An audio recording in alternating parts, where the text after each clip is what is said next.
বন্ধুরা, আশা করি সকলেই ভালো আছেন। আমি এই ভিডিওতে একটি ভারতীয় প্লেয়ারের ট্রান্সফার আপডেটের খবর জানাচ্ছি।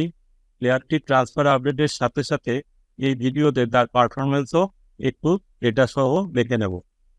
ট্রান্সফার আপডেটের খবরটি এখন প্রতিষ্ঠিত সংবাদ মাধ্যমে ডিজিটাল ভার্সনেও দেখতে পাবেন।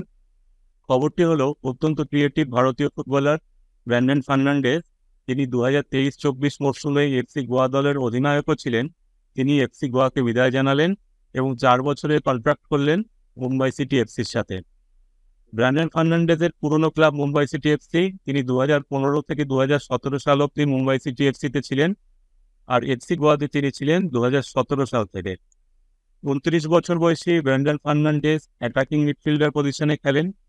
ভারতের জাতীয় দলের হয়েও তিনি 25টি ম্যাচ খেলেছেন।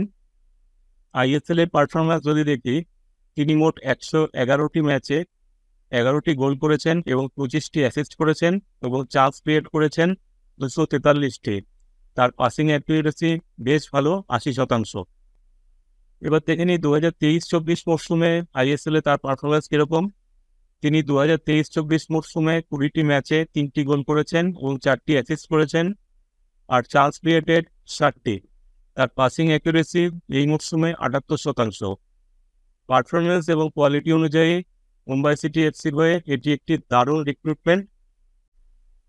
আশা করি এই ভিডিওটি আপনাদের ভালো লেগেছে। পরবর্তী ভিডিওতে এরকমই একটি খেলার বিষয় নিয়ে আলোচনা করব। সকলে ভালো থাকবেন। ধন্যবাদ।